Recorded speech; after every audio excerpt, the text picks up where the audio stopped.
Hello students, अब हम discuss करेंगे एक और हमारा डिमांड का topic that is increase and decrease in demand की जैसा हमने अभी डिस्कस किया था। You will check out my last video जिसमें हमने डिस्कस किया था कि expansion and contraction in demand क्या होता है, कि डिमांड कब बढ़ती है और घटती है, बट किस रीज़न से, when you are changing the price of the commodity. अब हम बात करेंगे increase and decrease in demand. Increase and decrease, इस बार भी क्या होगा, आपका डिमांड बढ़ रही है और घट रही है, बट इस बार तरीका कुछ और है। बिकॉज जब हम बात करते हैं increase and decrease in demand की, तो this time we are not changing the price of the commodity. Price में no change, there will be no change in the price of the commodity. आपको price में कोई change नहीं करना है। अब अगर आपकी डिमांड पर इन्फ्लुएंस पड़ रहा है तो वो किस रीजन से पड़ रहा है, वो आपके पास इन्फ्लुएंस पड़ रहा है अदर रीजन्स की वजह से, या कहेंगे अदर फैक्टर्स की वजह से। And what are the other factors, कौन कौन से हुए?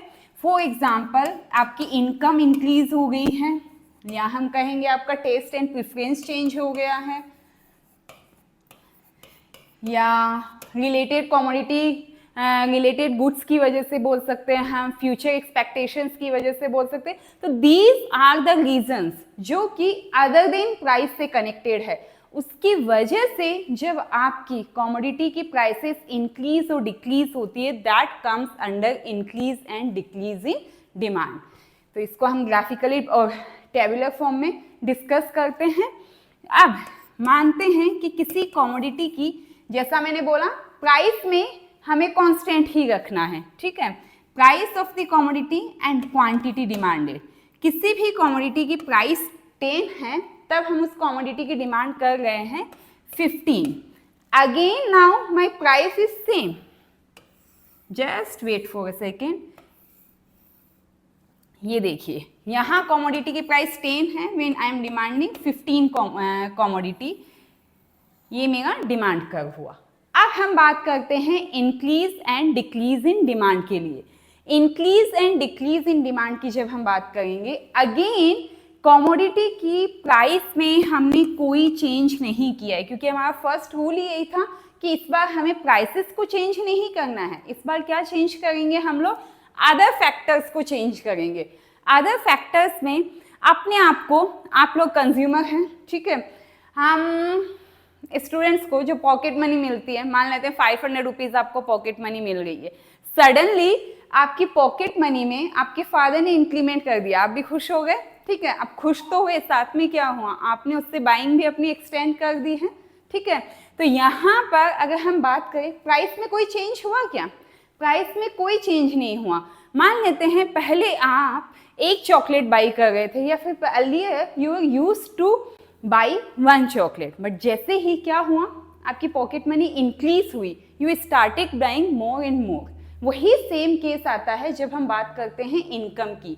एक इंडिविजुअल पर्सन की जब इनकम कम होती है तो वो कम क्वांटिटी बाई करता है, और जैसे ही उसका इनकम लेवल इंक्रीज हो जाता है, और अगर मुझे कोई चीज़ पसंद है तो मैं उसकी क्वांटिटी क्या करूँगी, एक्सटेंड कर दूंगी। तो यहाँ पर क्या हो रहा है, यहाँ पर प्राइसेस सेम है, बट क्वांटिटी में क्या हो गया है, मेरा इंक्रीज हो गया है। अब ये क्वांटिटी में जो इंक्रीज हुआ है,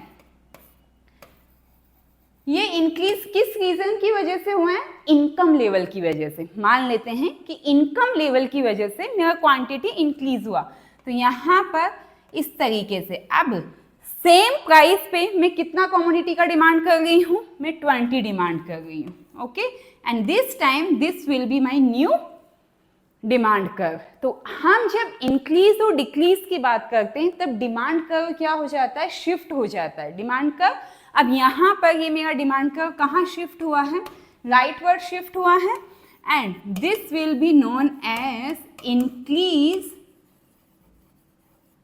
इन डिमांड, ओके।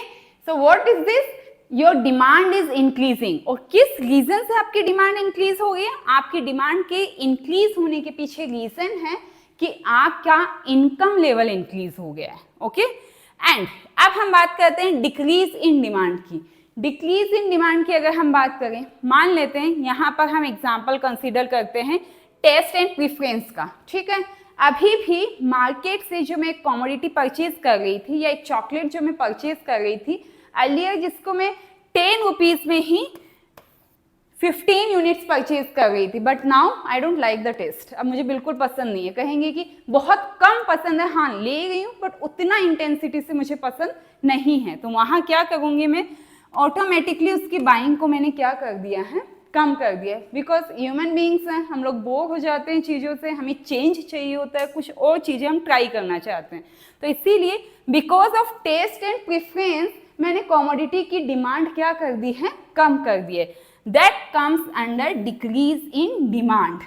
उसे क्या बोलते हैं हम, यहाँ पर ये मेरा कहाँ शिफ्ट हुआ है, लेफ्ट में, and this is known as decrease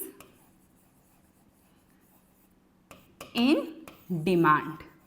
कि आपकी डिमांड में डिक्रीमेंट हुआ है, डिमांड कम हुई है, because of what, because of your taste, because of preference, की उनमें चेंजेस हुआ है। तो अल्टीमेटली हमने क्या देखा, increase and decrease in demand की जब हम बात कर रहे हैं तो चेंज किस में हो रहा है, चेंज अदर फैक्टर्स में हो रहा है। हमारी प्राइस में कोई चेंज नहीं हुआ था। सेम प्राइस पे कभी हम ज़्यादा डिमांड कर रहे हैं, कभी हम कम कर रहे हैं और कभी हम बहुत कम डिमांड कर रहे हैं। तो हम सेम प्राइस पर अलग अलग तरीके से भी बिहेव कर सकते हैं। कब करते हैं ऐसा हम लोग एज अ कंज्यूमर, ऐसा हम तब करते हैं जब हमारे अदर फैक्टर्स में, चाहे हमारा इनकम लेवल हो, चाहे हमारी टेस्ट और प्रेफरेंसेस हो, चाहे हमारी फ्यूचर एक्सपेक्टेशंस हो, चाहे रिलेटेड गुड्स की प्राइसेस में कोई चेंज होगा, उस रीज़न से अगर हमारी डिमांड या तो बढ़ जाती है, जब डिमांड का राइटवर्ड शिफ्ट हो जाता है, that is known as increase in demand, और अगर डिमांड कर्व लेफ्टवर्ड शिफ्ट हो जाता है, that will be known as decrease in demand. This is the concept of increase and decrease in demand. I hope आप लोगों को समझ में आया होगा. Please write in the comment that what you want the next topic to be explained for your exams. Thank you.